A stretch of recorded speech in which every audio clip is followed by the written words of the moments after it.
Welcome to the Deep Dive, where we take your stack of sources, research notes, and articles, and we extract the pure, usable insight you need to be well-informed. I want you to just think back for a second. It's a specific moment. Maybe you were arguing with a colleague, a family member, or maybe just, scrolling through comments online. We've all been there. Right. And someone presents an argument that is so solid, so undeniable, that it just shatters one of your long-held beliefs. It's frustrating at first, right? But then there's this weird, almost euphoric rush. Yes. It feels like your brain's operating system just silently ran an update, patched a bug, and you can literally feel your intelligence level up. That feeling is intellectual progress, and it is almost always triggered by resistance. It's your brain being forced into, well, a kind of maintenance mode. For most of us, being proven wrong feels like a defeat. It feels awful. It does. But today, we're diving into the compelling science that shows being wrong is actually one of the most powerful intellectual tools you have. So our mission today is to really explore this theory of contrary opinion. Simply put, it's the idea that actively seeking out arguments that contradict your views is the fastest path to mental precision, to better decisions, and to, well, genuine innovation. We're going to permanently debunk the myth that always being right is a sign of strength. And we've got the numbers to back it up. We do. And what you'll gain from this deep dive is really critical knowledge. First, we're going to expose the brain's internal conflict, why we are fundamentally programmed to resist disagreement, even though we desperately need it to function at our best. And second, we'll walk through the hard scientific evidence. I'm talking studies, numbers, metrics that show how intentionally exposing yourself to opposing views boosts your intelligence, your creativity, and, this is crucial, your empathy. And finally, we're going to give you powerful, actionable techniques you can use immediately to apply this power of contrary opinion in your daily life, to turn disagreement from a friction point into a real opportunity for growth. Okay, so let's unpack this. We have to start by understanding the powerful adversary that's, already in your mind. Confirmation bias. Confirmation bias. It's arguably the most fundamental cognitive bias we have, and it's so important to stress this isn't a personal flaw, it's not a moral weakness, it's a deeply ingrained brain mechanism. Think of it as the ultimate mental filter. A filter for what, exactly? Consistency. It's like your brain's defense lawyer, and its only job is to protect your current worldview at all costs. So it actively seeks out, interprets, and then remembers only the information that confirms whatever you already believe. It's not aiming for accuracy or truth. Wow. It's aiming for internal consistency and efficiency. And from an evolutionary perspective, that makes a lot of sense. Consistency means less cognitive load. Right. If you're constantly questioning every basic assumption you have about the world, you'd be mentally exhausted. The brain is an energy hog. And maintaining a stable, consistent view of reality is, well, it's mentally cheap. Absolutely. If every piece of new data forced a complete rewrite of your worldview, you just couldn't function. So this internal advocate streamlines the process. If the evidence agrees, it's relevant. And if it contradicts? It must be flawed or misinterpreted or biased. It just gets dismissed. And this inherent mechanism, it plays out perfectly in some of the classic social science experiments. Yeah. We have the textbook example here, I think, that shows just how powerful this filter is. We do. We're talking about the famous 1979 Stanford study by Lord, Ross, and Lepper. It's really the gold standard for demonstrating bias persistence. Okay, so lay out this scenario for us. Researchers gathered participants who held really passionate, strongly opposed views on the death penalty. Some were vehemently for it, others vehemently against it. They were already committed. Deeply. And then the researchers presented both groups with the exact same mixed evidence. Some data supported the death penalty as a deterrent, and other data refuted it. They gave everyone a balanced and frankly confusing scientific reality. So the logical expectation would be that mixed evidence would, soften their stance. Or at least introduce some doubt. Precisely. They should have become more moderate, or maybe just more skeptical of the data itself. But the outcome was completely counterintuitive. What happened? After reviewing the exact same material, both the pro and the anti-groups emerged more convinced of their original positions than when they started. Wow. They were given balanced information, and they somehow used that balance to double down. Their internal advocate went into overdrive. They filtered the data, weaponizing the parts that supported their side and just dismissing the rest as, faulty methodology or bad research. So the key takeaway here is foundational. If we don't actively interrupt this process, our brain functions purely as an advocate, just generating arguments to defend its existing position. It never acts as the impartial judge we like to think it is. It's the ultimate self-serving mechanism. And that's why this has to be intentional. If the brain's default is to defend and confirm, we have to proactively seek out the opposite. The disconfirming information. Which brings us to the magic of disconfirmation. If confirmation bias is the brain's comfort food, how do we introduce this high-fiber intellectual diet of contrary opinion? Well, what happens when we intentionally feed that advocate evidence that's designed specifically to challenge it? And this is where the data gets incredibly positive. It really does. Recent high-level research, we're talking studies published in major journals between 2020 and 2024, gives us measurable results on the benefits of what some academics call disconfirmatory information processing. Okay, give us the hard numbers. What exactly improves when we open ourselves up to being wrong? The benefits fall into three major cognitive upgrades. It starts with mental model complexity. Mental model complexity. Can you explain what that looks like in the real world? Sure, it's not just about knowing two opposing facts. It's about understanding the mechanism of the opposition. So, for example, a simple mental model of minimum wage policy might be, it's good because people get paid more. Okay, straightforward. Right. But a complex model, one that's been developed through disconfirmation, understands that position, but it also grasps the arguments around, say, elasticity of labor demand, regional differences, inflationary pressures, and the unintended consequences for small businesses. So you see the topic not as a single line, but as this rich, multi-layered system of competing variables. Exactly. Your understanding just gains a higher resolution. That immediately sounds like a much more useful way to navigate the world. It is. And second, there's a measurable boost in decision-making effectiveness. How big a boost? In strategic decision-making experiments, think economic simulations or complex strategy games participants who are required to explicitly consider contrary opinions before making a choice. So I had to stop and think about the other side. They had to.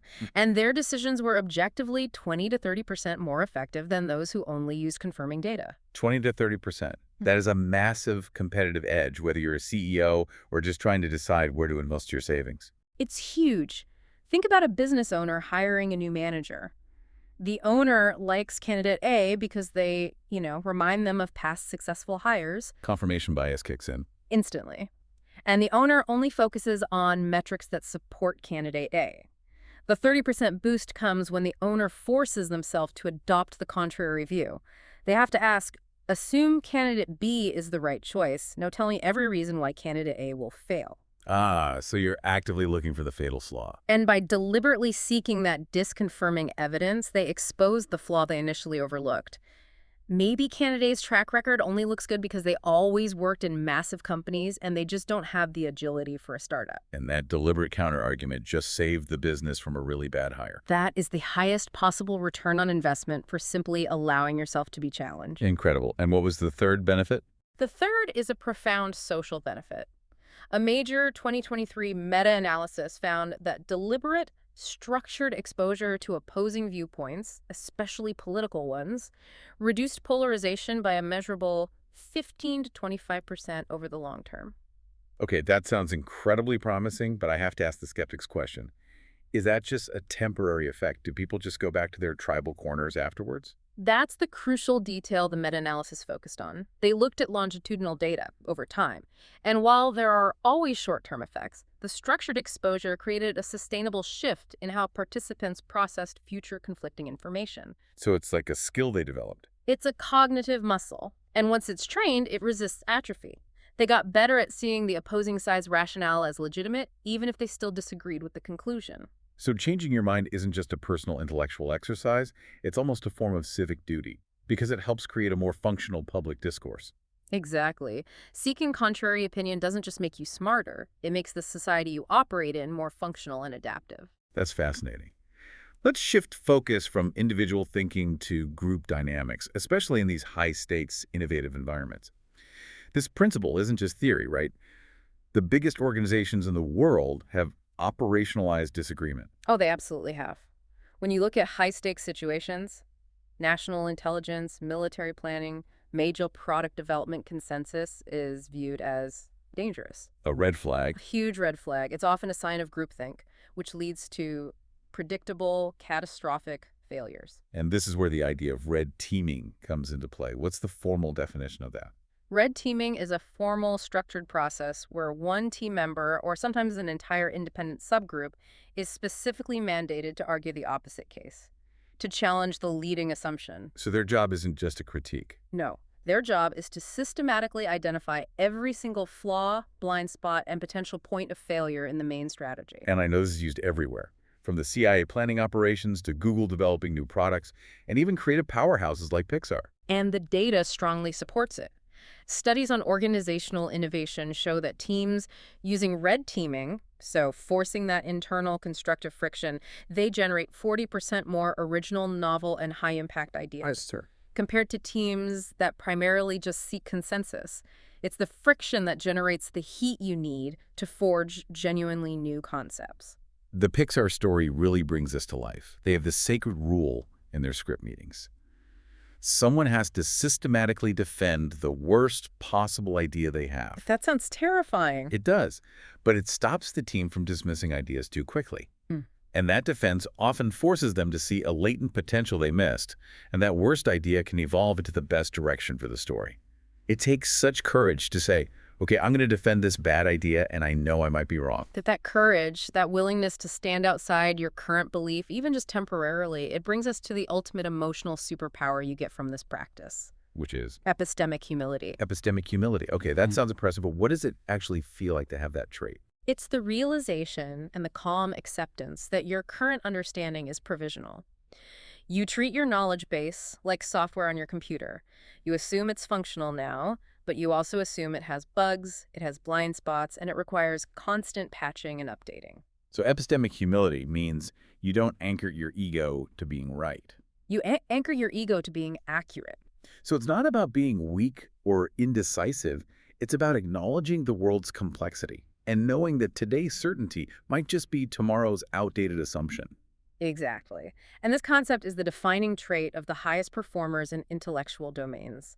We see this brilliantly proven in Philip Tetlock's famous 20-year study on expert predictors, the super forecasting research. Right. Tetlock was looking for what separated the world's best political and economic forecasters from the mediocre ones.